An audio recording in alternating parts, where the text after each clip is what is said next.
कहानी शुरू होती है इंग्लैंड में और ये साल है 1935। ये कहानी अमीर टेलिस परिवार के इर्द गिर्द घूमती है, जिसमें सबसे छोटी बेटी 13 साल की है, जिसका नाम ब्राउनी टेलिस है। वो एक फेमस नॉवेलिस्ट बनना चाहती है और उसने अपना सबसे पहला प्ले लिखा है और वो उसे अपने माँ को दिखाती है, जिसे देखकर उसकी माँ बहुत खुश होती है क्योंकि उसकी बेटी ने इतने कम उम्र में एक छोटा सा नॉवेल लिखा है और वो उसके नॉवेल की काफ़ी तारीफ भी करती है। ब्राउनी अपने रूम की खिड़की से अपनी बड़ी बहन सिसिलिया टेलिस और रॉबी टर्नर की जासूसी कर रही है। रॉबी के पिता मर गए थे, जिसके चलते रॉबी और उसकी माँ टेलिस परिवार के साथ रह रहे हैं। रॉबी की माँ टेलिस परिवार के घर पर मेड का काम करती है और रॉबी के पढ़ाई का खर्च टेलिस परिवार के मुखिया यानी सिसिलिया के पिता उठा रहे हैं। इधर सिसिलिया और रॉबी गार्डन में घूम रहे थे। सिसिलिया और रॉबी बहुत अच्छे दोस्त हैं और बचपन से दोनों एक साथ ही बड़े हुए हैं। उनकी बातों से हमें पता चलता है कि रॉबी डॉक्टर बनना चाहता है और उसके पढ़ने की फीस सिसिलिया के पिता देने वाले थे। सिसिलिया और रॉबी के बीच बहस हो जाती है। उसी दौरान रॉबी गलती से एक फ्लावर पॉट तोड़ देता है, जिसे सिसिलिया ने हाथ में पकड़ा था। रॉबी सिसिलिया पर चिल्लाता है कि कहीं वो अपने पैरों को जख्मी ना कर दे और खुद को बचाने के लिए वो जहाँ है वहीं रुक जाए। फिर भी गुस्से में सिसिलिया अपने कपड़े उतार देती है और कांच के टुकड़ों में से एक को फाउंटेन में से निकालने के लिए उसमें डुबकी लगा देती है। शायद आज सिसिलिया ने मेरी तरह नहाया नहीं होगा। खैर, सिसिलिया रॉबी से नाराज थी क्योंकि उसने महंगा फ्लावर पॉट तोड़ दिया था, या शायद रॉबी डॉक्टर के पढ़ाई के लिए उससे दूर जाने वाला था, इसलिए वो गुस्सा थी। ब्राउनी खिड़की से सब देख रही थी। वो सिसिलिया और रॉबी के बीच के रिश्ते का गलत मतलब निकालती है।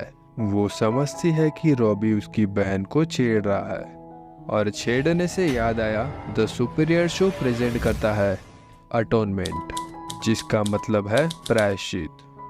आज सिसिलिया का भाई लियोन और उसका दोस्त पॉल मार्शल महीनों बाद घर आते हैं। सिसिलिया और लियोन के भाई बहन का प्यार थोड़ा कैजुअल है।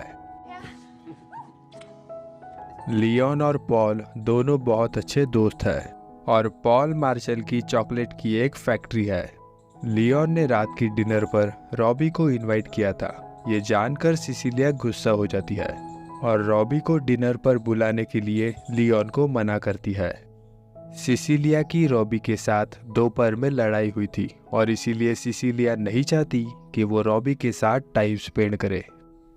पॉल मार्शल लोला से मिलता है और वो लोला की तरफ काफ़ी ज़्यादा अट्रैक्टेड होता है।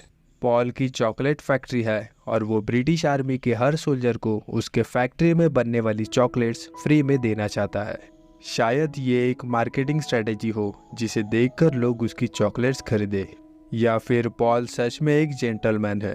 पॉल कितना अच्छा बंदा है ये हमें आगे पता चलेगा। रॉबी सिसिलिया से माफ़ी मांगने के लिए एक लेटर लिखता है जिसमें उसने अपने बिहेवियर के लिए उससे माफ़ी मांगी है। दूसरे लेटर में वो उसके प्रति आकर्षण की अपनी अनफिल्टर्ड भावनाओं को स्पष्ट भाषा में लिखता है। हालांकि उसका इरादा कभी नहीं था कि कोई भी इस लेटर को पढ़े, पर वो गलती से इस लेटर को एक लिफाफे में रख देता है, जबकि उसे माफ़ी से भरा हुआ लेटर सिसिलिया को देना था और उस लेटर को वो ब्राउनी से सिसिलिया को देने के लिए कहता है।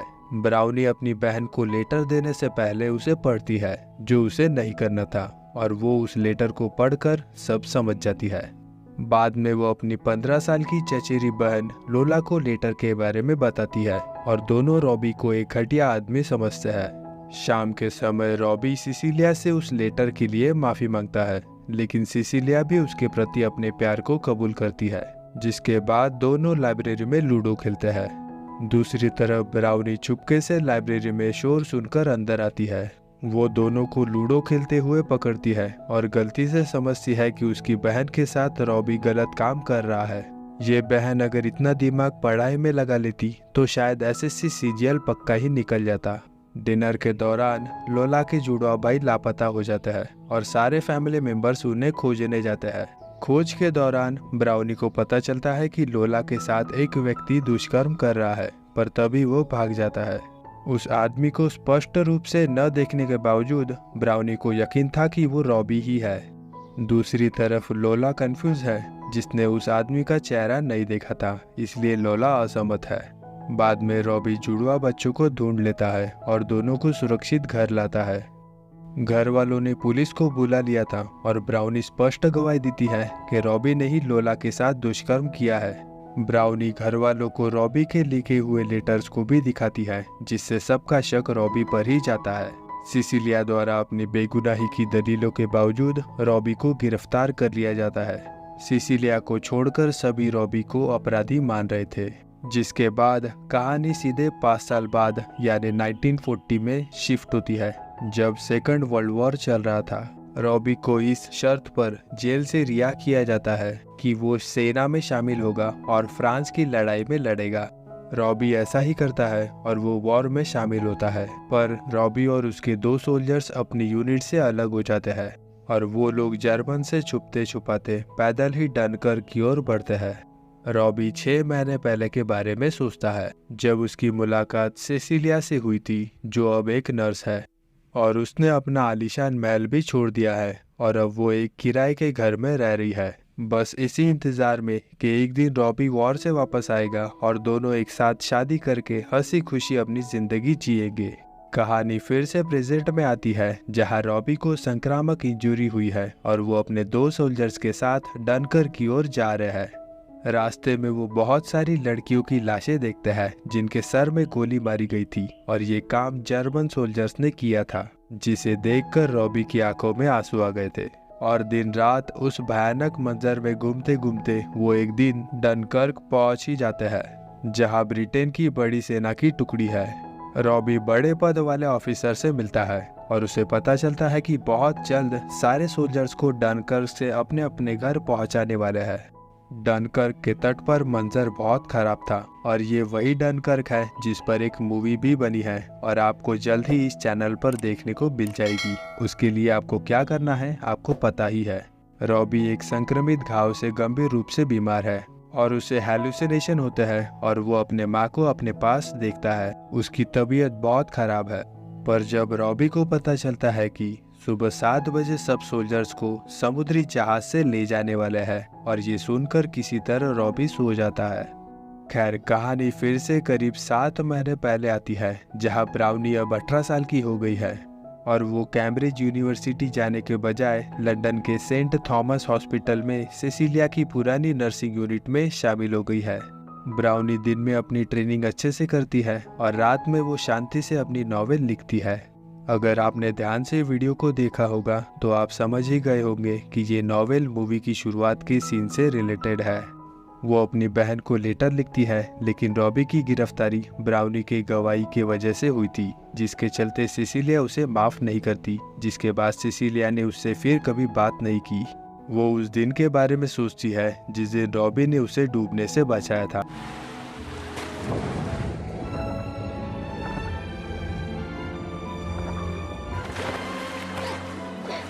हालांकि ब्राउनी जानबूझकर पानी में कूदी थी ताकि रॉबी उसे बचा ले, जिसके चलते छोटी ब्राउनी को रॉबी से प्यार हो जाता है। अगर रॉबी ने इसे नहीं बचाया होता तो इतना रायता कभी फैलता ही नहीं। बाद में ब्राउनी, जिसे रॉबी को फंसाने का पछतावा है, उसे पता चलता है कि पॉल मार्शल लोला से शादी करने वाला है। जैसे ही ब्राउनी शादी में शामिल होती है, उसे याद आता है कि बरसों पहले जुड़वा बच्चों की खोज के दौरान पॉल ने ही लोला के साथ दुष्कर्म किया था। ब्राउनी माफ़ी मांगने के लिए सिसिलिया के पास जाती है और अपनी गवाही को सही करने का सुझाव देती है, जिस पर सिसिलिया कहती है कि वह एक भरोसेमंद गवाह नहीं है और शायद ही पुलिस उस पर भरोसा करेगी। ब्राउनी को ये देखकर आश्चर्य होता है कि रॉबी छुट्टी के समय लंदन में अपनी बहन के साथ रह रहा था। ब्राउनी अपनी झूठी गवाही के लिए उनसे माफ़ी मांगती है, लेकिन रॉबी इस बात से नाराज़ है कि उसने अपनी गलती की जिम्मेदारी स्वीकार नहीं की है। सिसिलिया उसे शांत करती है और रॉबी ब्राउनी को निर्देश देता है कि कैसे वो सिर्फ सच बोलेगी और कुछ भी बकवास नहीं करेगी, जिससे उसकी सज़ा खत्म हो जाएगी। ब्राउनी को पछतावा है और इसी वजह से वो भी हामी भरती है। ब्राउनी बताती है कि पॉल मार्शल बलात्कारी था और हाल ही में पॉल ने लोला से शादी की है, जिसका मतलब है कि लोला अब अपने पति के खिलाफ गवाही नहीं दे पाएगी, जिसका सीधा मतलब है कि रॉबी की सज़ा खत्म नहीं होगी। ब्राउनी दोनों से माफ़ी मांगती है और वहाँ से चली जाती है। दशकों बाद जब ब्राउनी एक बुजुर्ग और सक्सेसफुल नॉवेलिस्ट बन गई है, तब वो अपनी नई और आखिरी नॉवेल अटोनमेंट नामक ऑटोबायोग्राफी के बारे में दर्शकों को बताती है। आखिरी नॉवेल इसलिए क्योंकि उसे वैस्कुलर डिमेंशिया हो गया है। कुल मिलाकर वो गजनी बन गई है, जिससे उसे बहुत सारे दौरे और मेमोरी लॉस होगा और समय के साथ ये बीमारी और घातक बनेगी, जिसके चलते डॉक्टर्स ने भी अपने हाथ उठा लिए हैं। और अब हमें पता चलता है कि मूवी का वो सीन जहां रॉबी और सिसिलिया एक साथ रह रहे हैं और ब्राउनी उनसे माफ़ी मांगने का प्रयास करती है, दरअसल वो काल्पनिक है और वो कहानी नॉवेल की है जिसे ब्राउनी ने लिखा है। रियलिटी तो यह है कि वो कभी अपनी गलती का प्रायश्चित नहीं कर सकी और न ही वो उनसे माफ़ी मांग सकी, क्योंकि सिसिलिया और रॉबी फिर से कभी एक हुए ही नहीं। जहां डनकर्क में संक्रमित घाव के कारण रॉबी की मृत्यु हो गई थी और सिसिलिया महीनों बाद वॉर के दौरान एक स्टेशन पर बमबारी के कारण बाढ़ में मारी गई।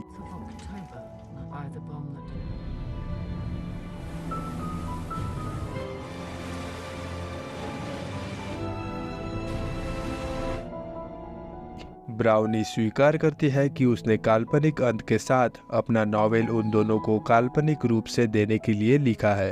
वो खुशी जो उन्हें कभी नहीं मिली थी, क्योंकि ब्राउनी की वजह से रॉबी को अपराधी समझकर गलती से उसे जेल जाना पड़ा, जिसके लिए ब्राउनी खुद को आज भी जिम्मेदार मानती है। नॉवेल के अंत में सिसिलिया और रॉबी समुद्र के किनारे एक घर में खुशी से रहता है, ऐसा सीन दिखाया गया है जो नॉवेल की कहानी का हिस्सा है, जिसे उन्होंने अपने आने वाली जिंदगी में एक साथ जीने का वादा किया था। और इसी पॉइंट पर मूवी खत्म होती है।